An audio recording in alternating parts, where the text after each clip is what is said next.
할렐루야! 네. 감사합니다. 최근에 제가 참여해서 활동하는 어떤 동호회에서 제가 이제 총무가 되었습니다. 뭐 이렇게 일이 많고 복잡한 뭐 그런 건 아니고요. 그 동호회는 뭐 대체로 한 2달이나 3달에 한 번 정도 모이는 그런 동호회고, 회원들이 10명 조금 넘게 있는데 1인당 회비가 한 달에 10,000원 정도 되고, 모였을 때 식사 한번 하고, 예, 그런 이제 가벼운 동호회인데, 그 전에 이제 총무를 맡았던 분이 계신데, 그분이 사정이 생겨서 더 이상은 이제 그 역할을 감당할 수 없는 상황이 되었던 것 같습니다. 그래서 선배들끼리 의논을 하던 중에 저에게 그것을 맡도록 부탁을 하자, 그렇게 이제 말씀을 하셨고, 상황 설명을 들으면서 제가 뭐 사양만 하는 것이 능사가 아니다, 그런 생각이 들어서 사양하지 않고 수락을 했습니다. 뭐 일이 그렇게 어려운 일은 아니었습니다. 그래서 이제 회원들이 같이 소통을 하는 단톡방이 있었는데요. 거기에 이제 전임자가 여러 가지 사정이 있어가지고 제가 더 이상 함께 활동할 수가 없게 되었습니다. 이제 그런 글을 올렸어요. 후임자가 누가 되었으니 그분을 도와서 계속해서 좋은 만남을 이어갔으면 좋겠습니다. 그런 글을 올렸는데 거의 대부분의 회원들이 글을 올리더라고요. 정말 수고 많으셨습니다. 정말 수고 많으셨습니다. 사실 인간적으로 어떻게 보면 그렇게 막 엄청난 일을 한 게 아니에요. 막 엄청나게 큰 돈을 기부하거나 막 엄청나게 무거운 돌멩이를 맨날 들고 다녔거나 뭐 그런 거는 아닌데, 그래도 얼마 안 되지만 재정을 관리하고 필요한 물품을 사고 이런 거 저런 거 이제 신경을 쓰는 거죠.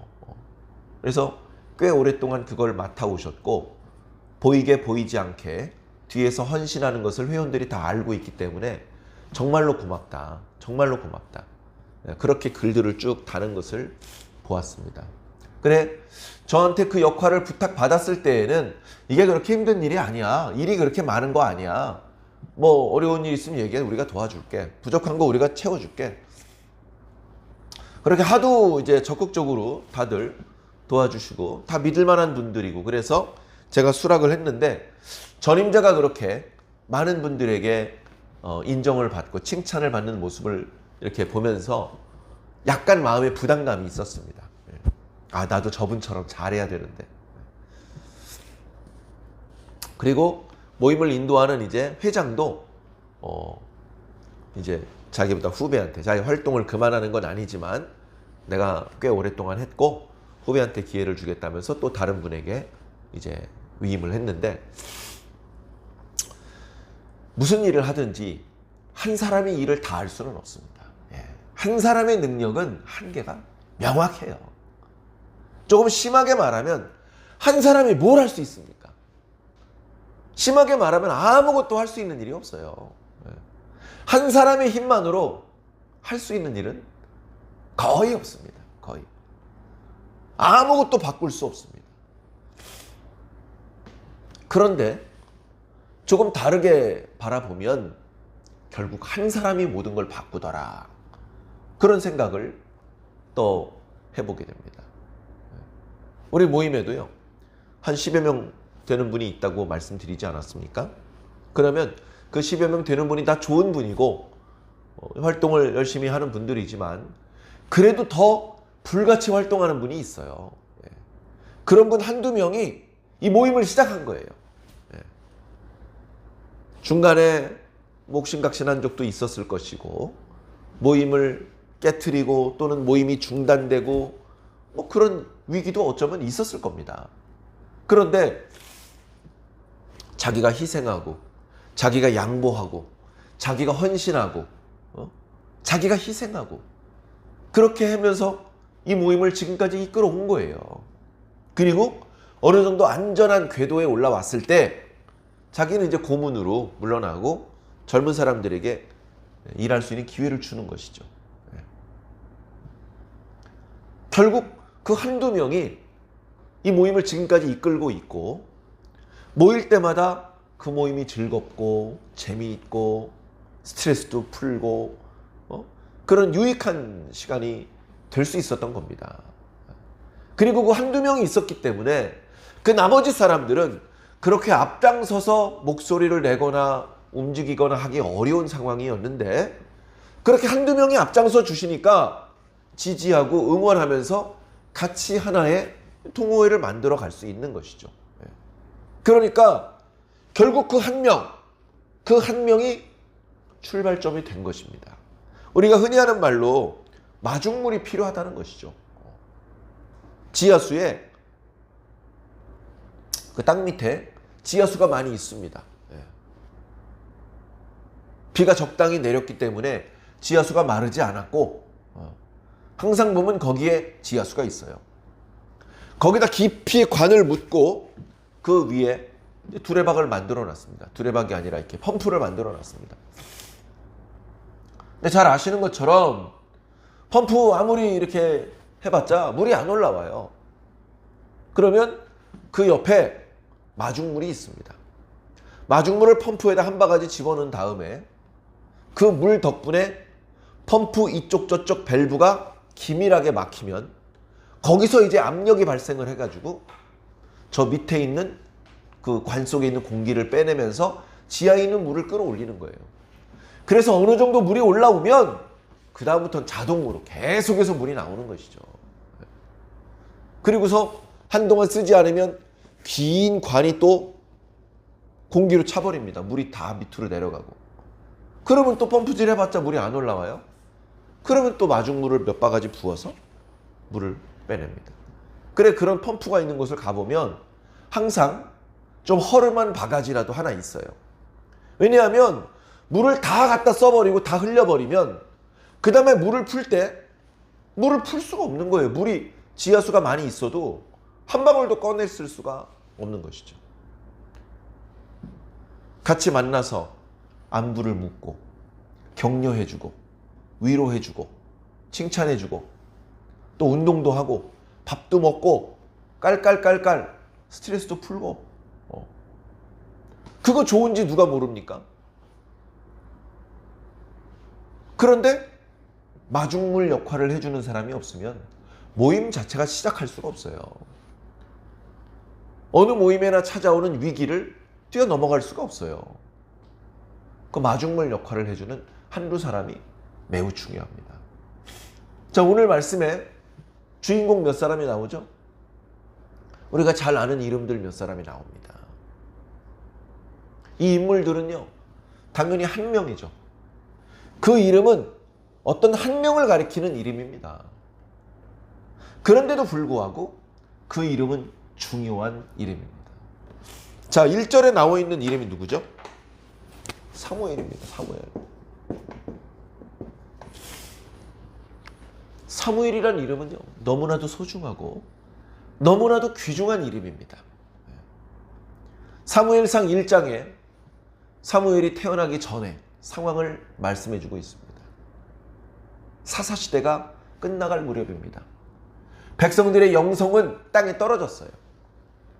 하나님을 섬기는 신앙은 너무나 많이 희미해졌습니다. 레위 사람들도 자기 지역을 지키지 않고 있습니다. 해마다 드리는 절기에 제사도 율법의 기준대로 다 참석하지 않습니다. 가나안 사람들의 그 하나님께서 미워하시는 그런 우상숭배 문화, 그런 풍속들이 이스라엘 민족들에게 유행처럼 번져 있습니다. 상황이 너무나 좋지 않은 상황이에요. 상황이 너무나 좋지 않은 상황입니다. 뿐만 아니라 그 지중해의 크레타 섬으로부터 이주해온 해양 민족이 유다지파 땅 모퉁이부터 조금씩 자리를 잡기 시작을 했어요. 블레셋이죠. 그래가지고 처음에는 얌전히 있더니 세력이 커지니까 조금씩 유다와 단지파와 또 에브라임 지파 땅을 침범하기 시작합니다. 상황이 상당히 안 좋아요. 거기 이제 당시 실로에 엘리라고 하는 제사장이 있었습니다. 제사장 집안이죠. 엘리라는 제사장이 나이가 많아가지고 이제 그의 아들 홈니와 비느하스가 제사장의 역할을 담당하고 있었습니다. 엘리는 그래도 괜찮은 제사장이었던 것 같은데 자식 교육을 잘못 시켜서 그랬는지 홈니와 비느하스는 하나님의 제사를 멸시하는 그런 불안당 같은 그런 제사장이었습니다. 그러다 보니 하나님께서 진노하셨죠. 그리고 하나님께서는 그 제사장의 가문을 멸문시키기로 결심을 하셨던 것입니다. 자, 안 그래도 영적으로 힘든 상황인데 정치적으로 불안하고 군사적으로 불안하고 경제적으로 불안하고 그런 상황인데 그나마 마지막 제사장이었던 엘리의 가문마저 멸문되고 나면 그럼 이제 이스라엘과 그들의 앞날은 누가 지도할 수 있습니까? 그 이스라엘 백성과 하나님 사이에 누가 연결고리 역할을 할 수 있습니까? 너무나 심각한 위기의 상황이죠. 그때 하나님께서는 한 불임 여성의 기도를 들으시면서 당신의 또 다른 계획을 준비하셨습니다. 그때 아이를 갖지 못해서 실로에 와서 피눈물을 흘리면서 기도했던 여인은 우리가 잘 아는 한나죠.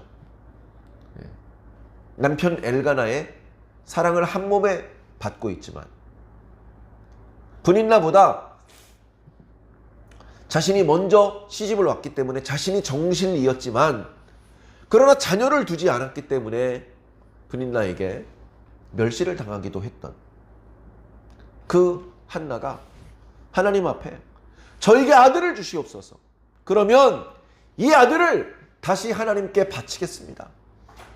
그저 잠깐 아들을 품에 안은 그 기쁨을 맛보게 하여 주시옵소서.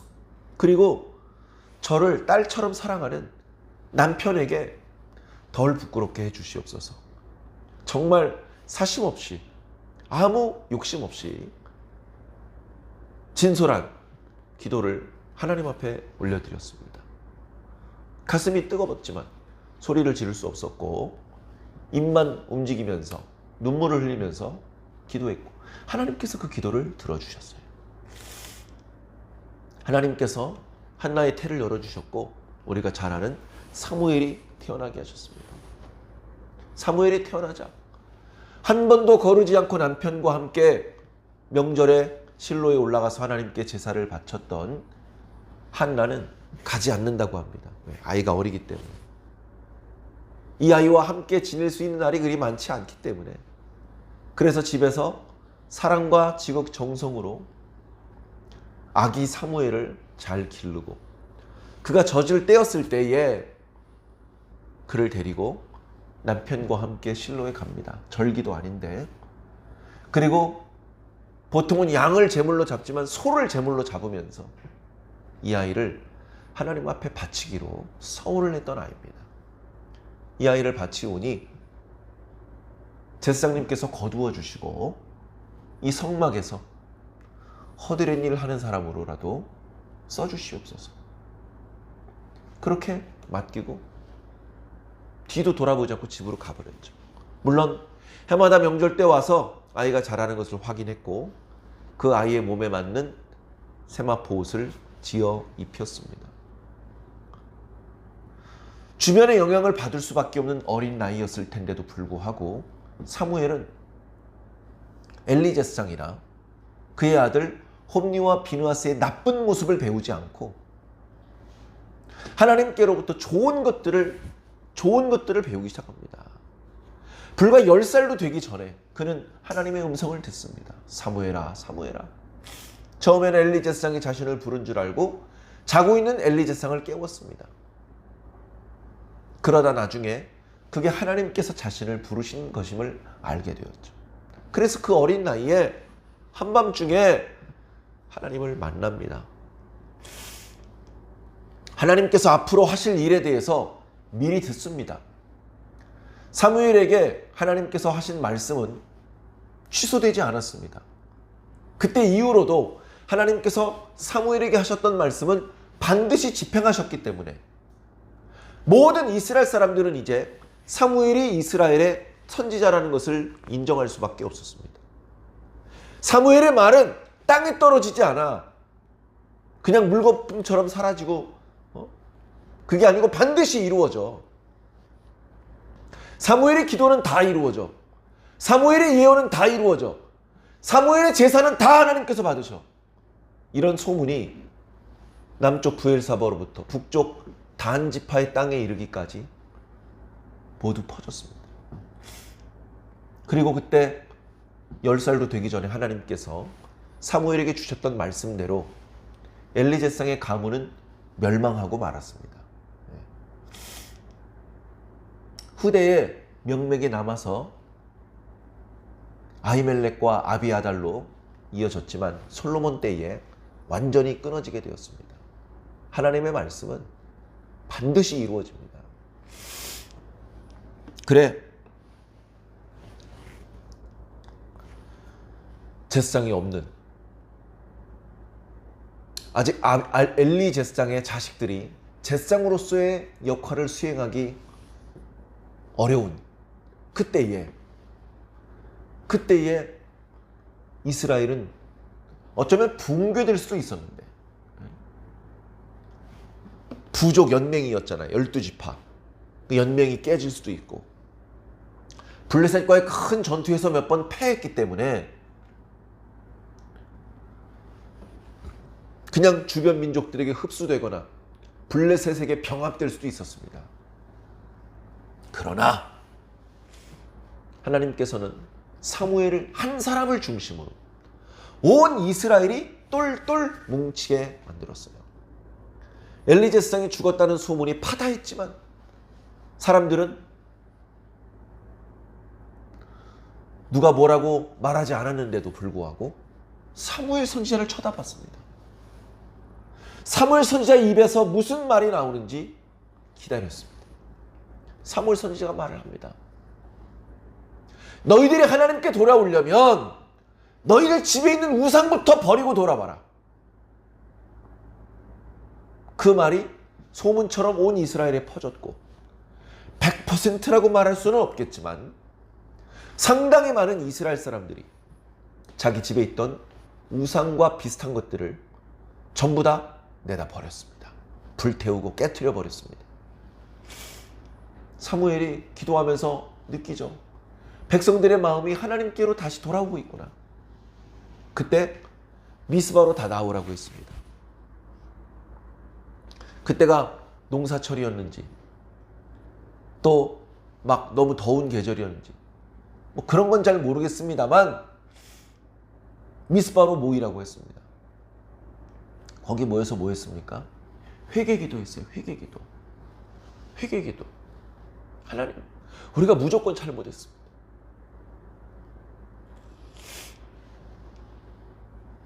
아무 조건 없이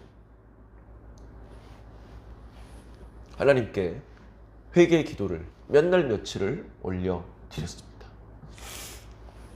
그렇게 이스라엘 백성들의 마음이 영적으로 치유되고 있을 때 블레셋이 쳐들어왔어요.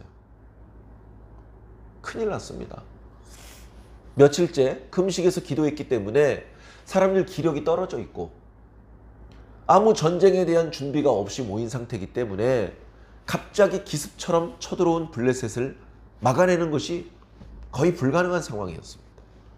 그런데도 불구하고 하나님께 회개하며 영적인 힘을 얻었던 이스라엘 백성들이 우리가 나가서 싸울 테니까 당신은 우리를 위해서 여기서 기도해달라고 그렇게 부탁을 하고 용감하게 싸우러 나갔습니다. 사무엘 선지자는 흠과 점이 없는 어린 양 한 마리를 하나님께 바치면서 순전한 제사를 바쳤고 하나님께서 그 제사를 받으셨어요. 그래서 그 전쟁에서 원래 져야 되는데 강철검 들고 온 사람들을 나무 몽댕이 들고 나간 사람이 어떻게 이깁니까? 그런데 하나님께서 싸워주셔서 블레셋 사람들을 크게 물리쳤다. 크게 물리치고 멀찍이 몰아낸 다음에 거기다 돌을 하나 세웠어요. 그리고 그 돌을 이름을 붙였죠. 에벤에셀, 도움의 돌. 하나님께서 여기까지 우리를 도우셨다. 그때로부터 이스라엘은 블레셋이 함부로 침범하지 못했습니다. 왕이 있거나 체계적인 어떤 시스템을 갖춘 것은 아닌데도 불구하고 이스라엘은 경제적으로 부강했고 윤리적으로 깨끗했고 정말 또다시 짧았지만 태평성대를 맞이하게 되었습니다. 그러던 와중에 이스라엘 백성들의 요구에 의해서 왕을 세워달라. 그래서 사울을 왕으로 세웠고 사울이 하나님께 연거푸 범죄하면서 하나님께서는 다윗을 이스라엘의 지도자로 내정하신 상태죠. 사울이 미쳐 돌아가면서 다윗을 죽이려고 하는 상황이 되다 보니 다윗이 도망 다니는 10년간의 도피 생활을 지금 하는 중입니다. 도망 다니다가 사무엘이 죽은 이야기를 들은 거예요. 이스라엘이 큰 위기 때 이스라엘의 지도력이 부재하고 영적인 구심점이 사라졌을 때 언약궤도 없던 시절 아닙니까? 사무엘 선지자의 시대는 언약궤도 없던 시대예요. 그럼에도 불구하고 이스라엘은 여전히 하나님과 연결되어 있는 상태였습니다. 사무엘을 통해서라면 하나님의 말씀을 들을 수 있고 사무엘을 통해서라면 하나님께 흠없는 제사를 올려드릴 수 있습니다. 비록 모세 때 브살렐이 만든 언약궤 앞에서 제사를 드리는 것은 아니지만 그 번제단에서 제사를 드리는 것은 아니지만 이상하게 사무엘이 라마와 베델과 길갈과 미스바를 오가면서 제사를 인도할 때에 하나님께서 그 제사를 기쁘게 받으시고 거기서 하나님께 올려드린 기도를 하나님께서 다 들어주시는 겁니다. 사울이 왕이 되어서 선을 넘었을 때에 사울을 책망할 수 있는 유일한 사람이었고 사울도 두려워하며 함부로 할 수 없는 유일한 사람이었습니다. 자, 그런데 그런 안타까운 사무엘이 그도 인간이었기 때문에 그의 육신은 흙으로 돌아가고 그의 영혼은 하나님 앞에 인도받았겠죠. 최근에 가까운 지인이 무친이 돌아가셔서 마음이 좀 무겁습니다. 육신이 흙으로 돌아가고 그 영혼은 하나님 앞으로 인도해 가는 것인데 말이 쉽지. 우리가 육체와 영혼이 하나가 되어서 이렇게 살아있는 것이 너무나 당연한 것인데 이것이 분리되는 것은 감히 상상할 수 없는 것인데 우리가 살다 보면 그런 것들을 목격하게 되고 그래서 또 슬피 울게 되고 서로 위로하게 되는 그런 상황을 만나게 되는데 더 큰 관점에서 믿음의 관점에서 위로하고 힘을 얻어야 될 줄로 믿습니다. 사무엘이 죽었어요. 사무엘은 한 사람이었지만 이스라엘 1000만 명보다 더 큰 사람이었습니다. 사무엘은 매우 어려운 시기에 일을 했지만 하나님께 부여받은 사명을 정말로 성실하게 충성스럽게 잘 감당한 마지막 순간까지 변절하지 않고 사무엘이 범죄하고 실수했더라 이런 기록이 거의 없는 정말 멋있는 아주 어렸을 때부터 하나님께 완전히 집중한 몰입한 그런 하나님의 종이었습니다. 저 같은 사람은 감히 사무엘 같은 종이 되어야지 이런 생각조차 할 수 없는 수준의 멋있는 위대한 하나님의 일꾼이었습니다. 참, 그 죽었어요. 사무엘의 죽음을 온 백성들이 애석하게 생각했습니다. 사무엘이 왕을 세우면서 사울 왕을 세우면서 사실상 일선에서 물러났죠. 전에 라마와 길갈과 베델과 미스바를 순회하면서 제사도 드리고 백성들을 재판을 하고 그런 거 했었는데 재판하는 거 전부 다 사울 왕에게 넘겼고 제사하는 것도 이제 제사장들한테 넘겼고 그죠? 제사장 아히둡 제사장이 있었거든요. 그리고 자신은 조용히 선지자들을 이제 양성하는 그럴 일을 했단 말이죠. 돈도 없고 기력도 많이 떨어졌고 여기저기 순회하는 일도 이제 안 했는데 그래도 온 백성이 사무엘을 존경하고 사무엘을 두려워했었단 말이에요. 근데 이제 사무엘이 죽자 소문이 다 퍼져서 온 이스라엘 사람들이 사무엘에게 달려와서 애곡을 했습니다. 그의 집 라마, 그는 이제 에브라임 지파 사람이었기 때문에 거기에 이제 장례를 치렀다. 어쩌면 다윗이 가장 슬피 울고 싶었을 것입니다.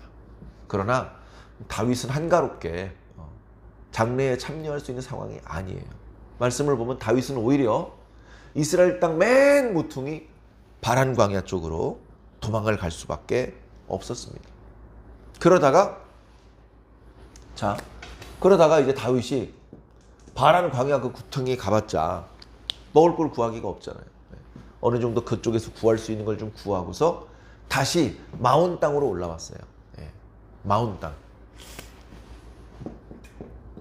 마온이라고 하는 넓은 지역에 갈멜이라는 지역이 있습니다. 갈멜. 이 갈멜은 엘리야 선지자가 제단을 쌓아서 하나님께 기도해서 불로 응답받았던 그 갈멜산은 아니에요. 그 갈멜산은 저 중북부 지중해 연안에 있고 여기는 이제 유다 지파 땅입니다. 마온 땅.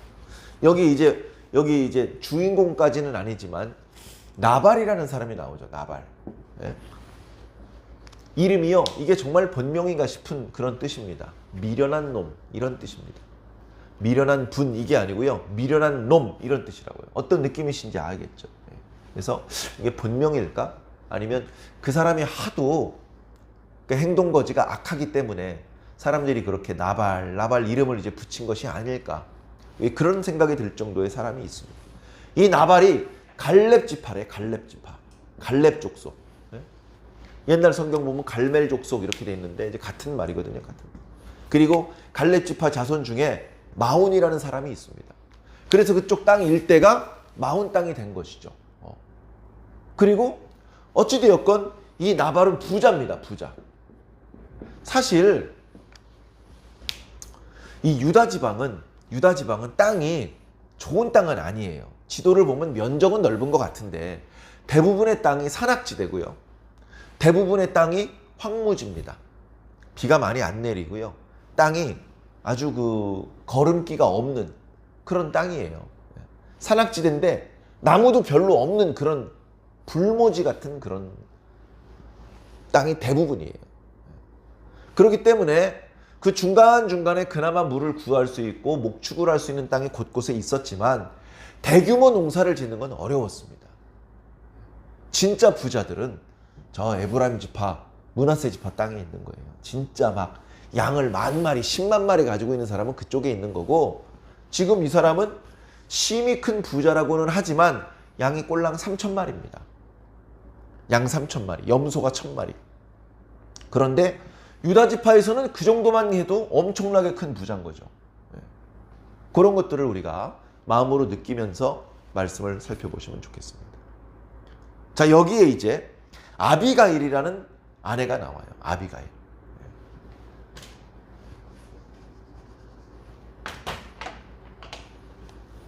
나발의 아내였습니다. 아비가일은 뭐 굳이 그 이름의 뜻을 이렇게 번역을 하자면 우리 아버지의 기쁨 뭐 이런 뜻이에요. 그러니까 내가 어떤 여자를 데리고 옵니다. 아버지, 제 아내감입니다. 근데 아버지가 딱 보더니 너무 기뻐하는 거야. 야, 우리 아들이 너무나 현숙한 여인을 데려왔구나. 어쩌면 이렇게 아릇답고 또 총명하고 건강하고 어떻게 이런 여자를 구해왔느냐 하면서 시부모님하고도 관계가 좋고 일도 잘하고 일처리도 지혜롭고 부지런하고 그런 어떤 정말 이상적인 모습을 보여주는 그런 여인이었습니다. 짧은 구절인데 거기에 너무나 많은 것들이 이제 들어있는 거예요. 3절을 보면 그 사람의 이름은 나발이라. 그의 아내의 이름은 아비가일이라. 그 여자는 총명하고 용모가 아름답다. 여기 특별히 총명하다는 표현은요, 어떤 의미까지 포함되고 있냐면 영적으로 깨어있다 이런 의미까지 포함되어 있어요. 참 어려운 말이거든요. 인물이 좀 안 이뻐도 영적으로 깨어있는 사람은요, 보물 같은 사람입니다. 자, 그런데 남자 나발은 완고하고 행실이 악하다. 갈렙 족속이다. 갈렙은요, 얼마나 하나님께 칭찬받은 사람입니까? 갈렙은요, 오직 하나님의 말씀만 따르는 진돗개 같은 사람이었어요. 진돗개 같은 사람이었어요. 그 케렙, 히브리어의 케렙이 개란 뜻이거든요. 성경에 개가 좋은 의미로 잘 안 나옵니다. 그런데 갈렙에 대해서는 최고의 칭찬입니다. 그 누구의 말도 듣지 않아 오직 여호와 하나님의 말씀만 따르는 그런 멋있는 사람이 바로 갈렙이었습니다. 그 갈렙의 자손인데도 불구하고 갈렙의 자손이라고 모든 갈렙의 자손이 갈렙 같지는 않았던 것 같습니다. 그 중에 이제 나발이라는 사람이 매우 악하고 미련한 모습을 하고 있었죠. 자, 이런 상황에 자, 다윗이 바람 광야에 갔다가 마온 황무지로 돌아왔습니다. 그 갈멜, 마온이라는 땅 중에서도 대부분 황무지인데 갈멜이라는 것은 목축을 할 수 있는 좋은 곳이야. 물자가 풍부한 곳이야. 그래서 그 변두리에 있었어요. 그 변두리에 있어야 뭐 필요한 걸 매매라도 할 수 있고, 그리고 한낮에 피할 그늘이라도 얻을 수 있기 때문에 갈멜 근처로 갔습니다. 그러니까 이제 그쪽은 누구 땅이에요? 나발의 땅이잖아요. 나발의 목자들이 양과 염소를 끌고 다니면서 풀을 뜯기고 그리고 물을 마시고 그렇게 했습니다. 그 주변에 다윗의 용사들이 항상 있었죠. 그러면 다윗의 용사들은 숫자도 많고 항상 칼을 가지고 다니고 그렇기 때문에 야, 배고픈데 양 한 마리 가져와봐. 그렇게 해서 뺏어 먹을 수 있어요. 그런데 말씀을 보면 다윗이 엄하게 명령을 내려서 그랬는지 함부로 남의 물것을 뺏어가지 마라. 먹고 싶으면 돈 주고 사 먹어라. 이렇게 얘기를 한 것이죠. 뿐만 아니라 그 주변에 도적, 산적 또는 맹수 이런 거 있으면요, 다윗의 용사들이 다 막아줬어요. 그래 뒤에 하는 이야기를 들어보면 그 사람의 용사들이 우리에게 담이 되어 주었다. 담. 얼마나 편안하게 우리가 양을 돌봤는지 모른다. 아무 걱정할 필요가 없었다. 그렇게 선한 일을 해줬어요. 그러니까 이 나발의 재산을 지켜준 거예요. 요구받지도 않았는데 뺏어가지도 않고 지켜줬어요. 그러니까 나발의 입장에서는 그 이야기를 들을 거 아닙니까? 오늘 저 곰이 나타나가지고 아주 위험할 뻔했는데 다윗의 용사들이 와가지고 물리쳐줬어요. 한 마리도 잃어버리지 않았습니다. 이제 그런 보고가 들어오면 그래, 아이고 고생했다, 다친 데는 없지 하면서 다윗이라는 사람에 대한 호감을 가지고 있어야 되는데 어찌된 일인지 이 나발은 다윗에 대해서 호감이 전혀 없어요. 자, 그러던 와중에 나발이 양털을 깎게 되었습니다. 양은요, 정기적으로 양털을 깎아야 돼요. 안 그러면 문제가 생깁니다. 양털을 깎아줘야 양도 건강하고 그리고 양털을 내다 팔아서 큰 돈을 벌 수 있는 거예요. 그래서 양털을 깎는다는 것은 마치 농사 짓는 사람이 가을에 곡식을 추수하는 것과 마찬가지예요. 갑자기 큰 부자가 되는 그런 상황이죠. 양털을 깎을 일이 있으면 우르르 달려들어서 양털을 깎고 그리고 다 함께 술과 고기를 마시면서 잔치를 하는 것이 관례고, 그런 잔치가 있으면 자신의 일에 직접적으로 도움이 안 되었던 동네 사람들에게도 떡과 포도주와 고기를 나누어 주는 것이 관례였습니다.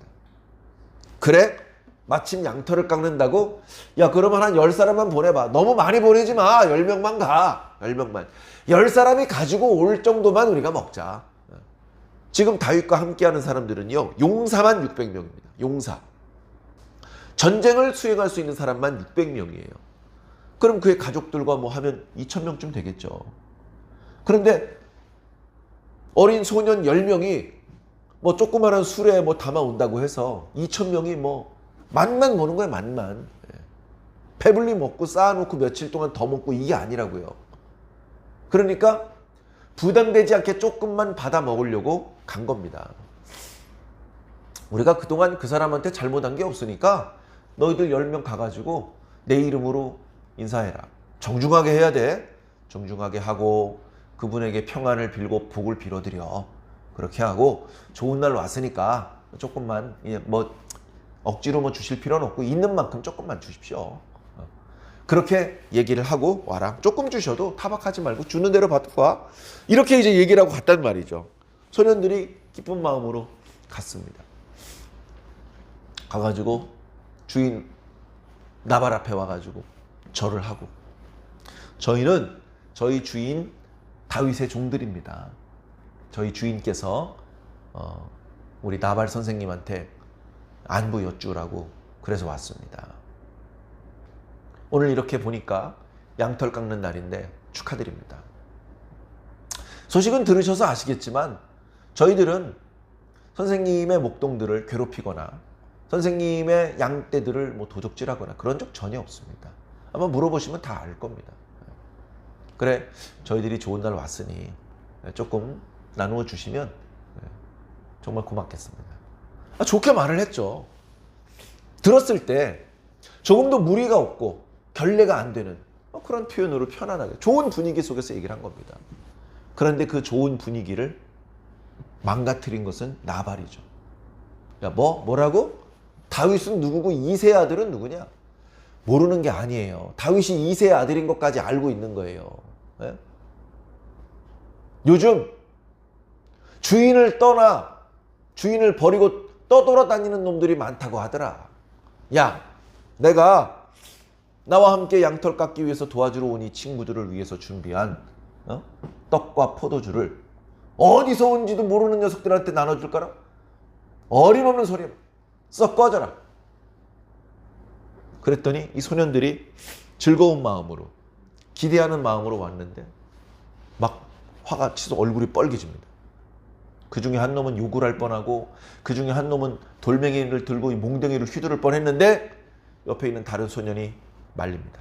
쉿, 가만히 있어. 네, 알겠습니다. 저희는 이만 돌아가겠습니다. 해가지고 겨우 화를 참고 돌아왔습니다. 어떻게 빈손이냐? 다윗이 물어봤겠죠? 아이고, 말도 마십시오. 나발이라는 놈 또라이예요, 또라이.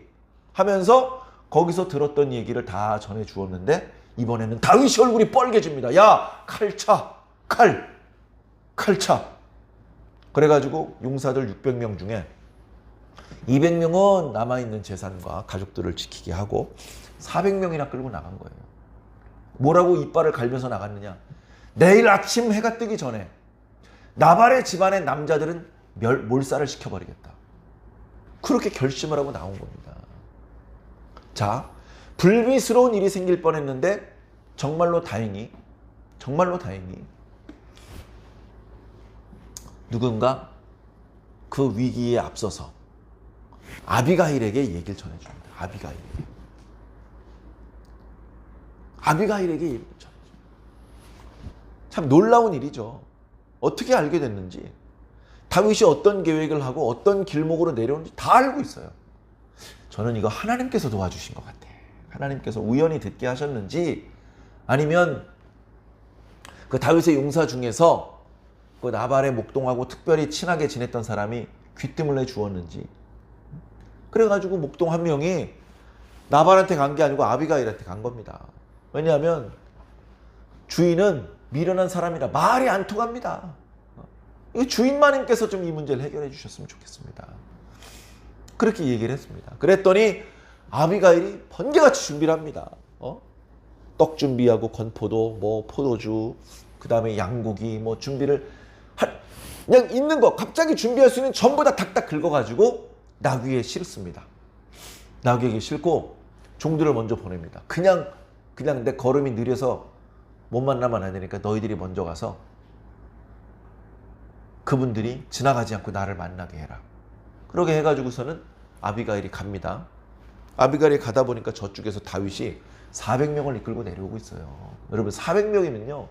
시골에 조그마한 골목길에 400명이면 꽉 찹니다. 그 행렬 끝이 보이지도 않아요. 무시무시하죠.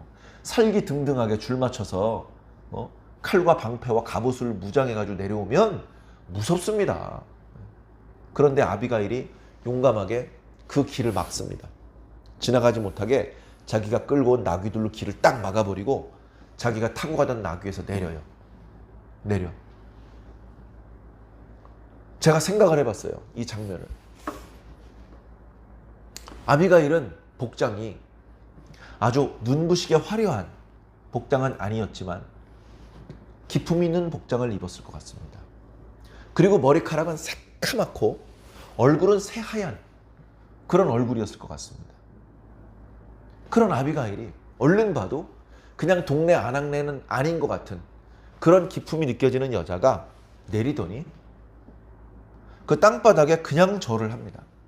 어떻게 절을 하냐 하면 얼굴을 땅에다 대고 절해요.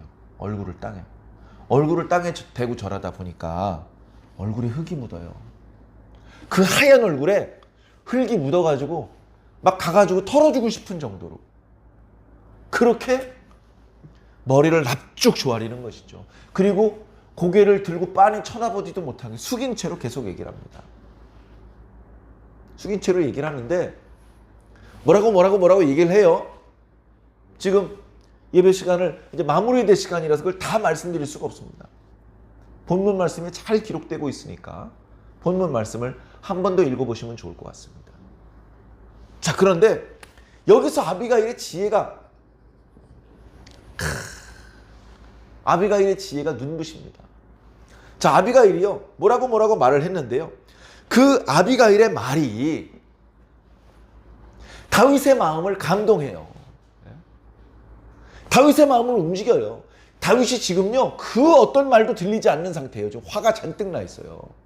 일단 몇 사람 죽이고서 좀 분노가 가라앉아야 누가 얘기하는 게 들리는 뭐 그런 정도로 화가 잔뜩 나 있는 상황인데 아비가일이 말을 하는데 다윗의 마음의 문이 확 열려버렸어요. 그 부글부글 끓었던 마음이 조용히 식어버렸어요. 아비가일의 진심이 통했던 겁니다. 진심. 아무 꿈이 없이 그냥 일단 나 좀 살려주세요. 우리가 잘못하긴 했는데 그래도 죽이면 안 되죠. 이게 아니고 진정성 있게 말을 한 거예요. 진정성 있게. 자, 다윗이 벌써 도피 생활을 한 지 몇 년 됐습니다. 다윗이 도피 생활을 하고 있다는 것 이스라엘 사람 중에 모르는 사람이 없어요. 더더군다나 유다 지파 사람 중에 누가 모르겠습니까? 일부 나발처럼 어리석어서 사울의 편에 서서 생각하는 사람도 있습니다. 자기 주인을 버리고 돌아다니고 그러면 안 돼. 그러지 말고 돌아가. 이렇게 생각하는 사람도 있고, 그러나 훨씬 더 많은 사람은 어떻게 생각합니까? 아비가일처럼 생각하는 거예요. 아비가일처럼. 당신은 이제 이스라엘의 왕이 되실 분이 아닙니까? 하나님께서 당신과 함께 하시는 걸 우리 유다 지파 사람들이 다 알아요. 그런데 나중에 당신이 왕이 됐을 때 순간적으로 너무 화가 나가지고 보복을 하고 말 안 듣는 사람 죽였다고 소문이 나고 그러면 얼마나 후회되겠습니까? 하나님 앞에 떳떳하지 못하고 얼마나 후회가 되시겠습니까? 오늘 하나님께서 저를 보내서 당신을 막으셨으니 화를 푸시고 제가 조금 갖고 왔는데 이것들을 소년들한테 나누어 주시고 저희를 불쌍히 여겨주시면 어떻겠습니까? 진정성 있게 얘기를 한 거예요. 다윗의 편에 서서. 우리는 당신이 하나님의 선택을 받은 사람이라는 걸 압니다. 아무리 많은 사람이 당신을 죽이려고 해도 당신의 생명은 하나님의 생명싸기에 이렇게 쌓여있기 때문에 아무도 당신의 생명을 해칠 수 없습니다. 오히려 당신을 죽이려는 당신의 원수들의 생명은 하나님께서 물맷돌에 있는 돌멩이 던져버리실 것입니다. 그렇게 고백을 하는 거예요. 그래서 다윗이 정신을 차렸습니다. 너를 보내어서 내가 실수하지 않도록 막아주신 하나님께 찬송을 올린. 네가 요청하는 것을 다 내가 다 허락한다. 그리고서 그 여자를 집으로 돌려보내고 자기들도 400명을 데리고 집으로 돌아갔습니다. 큰 불상사가 일어날 뻔했던 걸 막은 것이죠. 어떻게? 아비가일의 지혜로 막은 겁니다. 아비가일의 지혜로. 자, 아비가일이요 집으로. 아비가일이 집으로 왔더니요, 나발이요 들판에서 양털 깎는 사람이랑 벌써 한잔 해가지고 들어왔어요. 한잔하고 들어와서 기분 좋게 들어왔어요. 여보, 나 때문에 살인 줄 알아. 뭐야 당신, 왜 이렇게 눈치가 없어. 마음에 안 들어도 일단 먹을 거 좀 줬어야지. 이렇게 말하지 않았습니다. 안 했고, 아이고 몇 날 며칠 양털 깎느라고 집에 들어오지도 못하고 고생 많았죠. 여보, 내가 맛있는 거 준비했어. 해가지고 잔치를 또 배설해 줍니다. 잔치. 남편은 돌아가는 상황도 모르고 아내가 챙겨주는 음식 먹고 또 즐거워합니다. 포도주 마시고 또 잔뜩 취해. 아비가일이 아무 말도 안 해요. 아무 말도 안 하고 있다가 다음날 술이 깼을 때 얘기를 합니다. 여보, 사실은 어제 이런 일이 있었어. 내가 헐레벌떡 뛰어가서 사정하지 않았더라면 다윗이 400명 데리고 나가가지고 우리 집안 남자들 다 죽이려고 그랬어. 여보, 근데 다윗이 그래도 괜찮은 사람이더라. 내가 조금 양식 가지고 갔는데 그냥 그거 받고 우리 용서해 주기로 하셨어. 그러니까 당신 앞으로 그러지 마. 좋은 말로 타일렀겠죠. 막 바가지 긁었겠어요. 아비가일인데. 나발이 그제서야 상황 파악을 합니다. 아이고, 내가 어리석었구나. 그래가지고 혼자 고민하다가 나발이 결국 죽어요. 한 열흘 있다가. 하나님께서 쳐서 죽었다 그랬어요. 자, 보세요. 다윗이 밧세바를 아내로 맞이합니다. 남편이 원래 있었잖아요. 우리야. 다윗에게 충성을 다 바쳤던 장수였습니다. 자기가 죽였어요. 요압! 우리야를 죽여라! 죽여놓고서 그의 아내를 자기 아내로 차지한 거예요. 이거는 하나님께서 용서할 수 없는 죄입니다. 다윗의 죄 하나만 얘기하라고 하라면 이게 가장 큰 죄였어요. 그 순간. 근데 지금은 상황이 전혀 달라요. 나발은 다윗에게 충성을 다하던 장수가 아닙니다. 아무 죄도 없는데 다윗이 죽인 게 아니에요. 나발은 다윗에게 모욕을 끼쳤던 나쁜 놈이었고 하나님께서 나발을 죽이셨습니다. 그렇기 때문에 그의 아내 아비가일을 아내로 맞이하는 것은 전혀 비난받을 일이 아니에요. 오히려 칭찬받을 일입니다. 어떤 의미에서 그러냐면 남편을 잃었어요, 여자가. 그럼 그 여자 인생이 기구해지는 겁니다. 그 여자 인생은 기구해지는 거예요. 몸 파는 여자로 전락될 수도 있어요. 아들을 낳지 않았다면 그 가문에서 자연스럽게 쫓겨납니다. 과부로 살아야 돼요. 정말 비참한 인생을 살아야 됩니다. 그런 비참에 빠질 뻔한 여자를 자기 아내로 거두어 주는 것은 큰 축복을 베풀어 주는 거예요. 자, 여기서 아비가일의 세 번째 지혜가 나옵니다. 세 번째 지혜. 자, 두 번째 지혜는 말 그대로 지혜롭게. 알고 있다고 다 말하는 것이 아니고 지혜롭게 순서를 따져가면서 내가 뭔가 할 이야기를 상대방이 들을 수 있는 준비가 되어 있는지 살펴가면서 말하는 것이죠. 그리고 마지막은요, 겸손입니다. 겸손. 다윗이 다 소식을 들었어요. 나발이 죽었다고? 그가 죽은 건 그가 스스로 저지른 잘못 때문이다. 하나님께서 그 사람의 죄를 그 사람에게 돌리셨다. 그래서 죽은 것뿐이다. 아이고, 그의 아내가 불쌍하다. 그의 아내가 불쌍하다. 얘기를 들어보니까 자식도 없는 것 같은데 어떻게 하면 좋냐.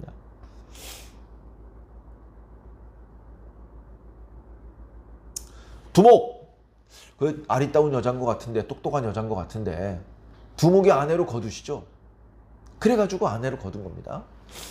그래가지고 자기 사람들 중에서 몇 사람을 보내요. 우리 다윗께서 당신을 아내로 맞이하고 싶어 하십니다. 가시죠. 그랬더니 또 땅에다가 얼굴을 닿도록 절을 합니다. 저는 그럴 자격이 없습니다. 저는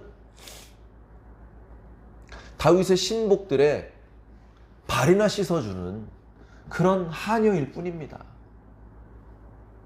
그런 말씀 마시고 어서 저희 주인 다윗에게 가십시다. 얼른 채비하고 단장하고 처녀 5명 데리고서 다윗에게 갑니다. 그래서 다윗의 아내가 돼요. 오늘 말씀은 주보에 다윗의 아내들이라고 되어 있는데 근데 아무래도 아비가일이 주인공인 것 같습니다. 아비가일의 모습은 이제 성경에 다시 나타나지 않아요.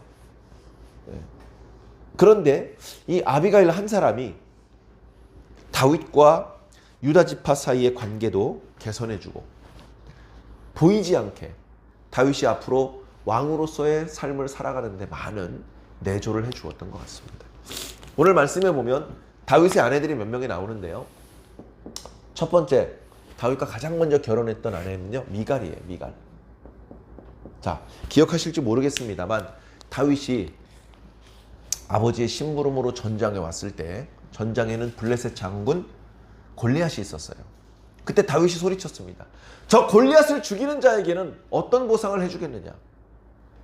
그의 집안의 세금을 감면해주고 왕의 사위로 삼아줄 것이다. 그죠? 골리앗을 죽였잖아요. 그럼 왕의 사위로 삼아줘야 되죠? 당시 왕 사울에게는 딸이 둘이 있었습니다. 메랍과 미갈. 그래서 메랍을 주려고 그랬는데 다윗이 사양을 하자 다른 남자한테 씹어 보냈습니다. 둘째 딸이 또 다윗을 사랑한대요. 그러니까 정말로 다윗이 이뻐서가 아니라 다윗을 블레셋 사람들의 손을 통해서 죽이려고 결혼을 시킨 겁니다. 그런데 블레셋 사람들의 손에 다윗이 죽은 게 아니고 다윗의 손에 블레셋 사람들이 많이 죽었죠. 그렇게 해서 미갈이 다윗의 첫 번째 아내가 됩니다. 그러니 도피 생활 중이잖아요. 도피 생활 중이잖아요. 벌써 몇 년째 미갈은 혼자 지내요. 그래서 오늘 말씀에 보면 사울이 자기 마음대로 발디라고 하는 사람도 나쁜 사람은 아닙니다. 발디라고 하는 사람도 그 성경에 이렇게 정탐꾼의 후예로 나옵니다. 그리고 오늘 말씀에 아비가일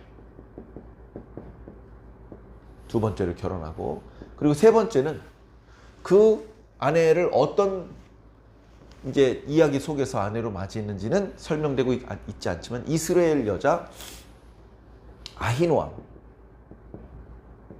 결혼을 합니다. 자, 아히노암이라는 이름이 많이 있나 봐요. 그리고 뭐 성경에 보면 사울의 아내 중에도 아히노암이 있어요. 그러니까 헷갈리잖아요. 그러니까 이스라엘의 아히노암이다. 그 이스라엘 땅은 약간 이제 그 유다 쪽, 그다음 북쪽이에요. 그러니까 유다 지파 사람들의 마음을 다윗에게 이끄는 역할은 아비가일이 아마 많이 했을 것이고, 그리고 에브라임과 므낫세 쪽 이렇게 중부 이스라엘 사람들의 마음을 다윗에게 돌아오게 하는 데에는 아히노암이 또 역할을 많이 했던 것 같습니다. 그리고 그런 중요한 역할을 해야 되는데 미갈은 이제 빠져나가죠. 자, 나중에 어떻게 되느냐? 미갈은 자식을 낳지 못합니다. 우리가 잘 아는 것처럼 다윗이 언약궤가 다시 이스라엘로 돌아올 때 춤을 추다가 아랫도리가 벗겨질 때 비웃었잖아요. 그것 때문에 책망을 듣고 아이를 다시는 낳지 못하게 됩니다. 그리고 아비가일은 엘리압이라고 하는 아들을 낳아요. 둘째 아들이야, 둘째 아들. 첫째 아들은 아히노암이 낳은 암논입니다. 암논이 낳은 첫째 아들이 있고, 둘째 아들이 이제 엘리압인데, 나중에 암논은 압살롬의 손에 의해서 죽습니다. 엘리압의 얘기는 나오질 않아요. 그래서 진작에 왕위를 계승하는 그런 다툼에서 빠졌는지, 아니면 어렸을 때 죽었는지, 엘리압의 얘기는 이제 소개만 되고 더 이상 나오지 않습니다. 그래 초기에 다윗이 도피 시절에 하나님께서는 다윗에게 아내를 주시면서 다윗의 마음을 위로하셨는데 그 한 명 한 명이 그저 한 명이 아니었습니다. 정말 뛰어난 인재였고 단순히 아리따운 것을 넘어서 총명한 영적으로 깨어있고 영적인 분별력을 가지고 있는 그런 사람들이었습니다. 영적으로 깨어있는 사람들의 공통점은요, 지혜롭다는 공통점이 있어요. 오늘 말씀의 주인공이었던 아비가일은요, 다윗에게 진정성 있게 말을 해서 다윗의 분노를 잠재웠고 남편에게 지혜롭게 얘기를 해서 남편과 불필요하게 다툼을 일으키지 않았으며 마지막에 다윗의 신복들 앞에 겸손하여서 마지막까지 정말 완벽한 다윗의 아내로서 손색이 없는 모습을 보여주었습니다. 우리는 그리스도의 신부가 되기를 소망하는 사람들입니다. 우리도 그리스도의 신부로서 손색이 없어야 될 것입니다. 그러기 위해서 우리는 그저 외모의 아름다움뿐 아니라 우리들의 내면이 아름다워야 됩니다. 총명해야 되고 영적으로 깨어 있어야 합니다. 일상의 모든 일들을 수행하는 과정에서도 지혜가 묻어나야 됩니다. 진정성 있게 정직하게 진실되게 말할 수 있어야 되고 지혜롭게 처신할 수 있어야 되고 매사에 겸손해야 됩니다. 그 누구도 손색이 없는 다윗의 신복들이 아우 우리 대장 왜 이래? 아주 멍청이를 데려왔어. 이런 말을 듣지 않게 야 역시 우리 두목한테 어울리는 여자다. 정말 이쁘고 정말 지혜로운 여자다. 이 아비가일은요 틀림없이 다윗과 함께 도피 생활을 하면서 다윗과 함께 싸우는 그 600명 용사들의 가족들을 돌봤을 거예요. 틀림없습니다. 큰 고의 사모님이 다리 꼬고 앉아가지고 명품으로 온몸을 두르고 이렇게 인사받고 그런 거 좋아하면 그건 뭐 좀 잘못된 거 아닙니까? 팔 걷어붙이고 같이 김장하고 교회에 이런저런 일이 있을 때 함께 봉사하는 그런 모습을 보이는 사모님이 정말 존경받는 그런 사모님이죠. 이 아비가일이 바로 그런 모습이었거든요. 오늘 우리들도 어린 양의 신부로서 그리스도의 신부로서 이런 현숙하고 총명하고 지혜로운 그런 모습이 되어야 될 줄로 믿습니다. 오늘 말씀이 좀 길어졌는데 사랑하는 성도 여러분, 주님께 사랑받는 그리스도의 신부로 꼭 승리하시기를 예수님 이름으로 간절히 축원합니다.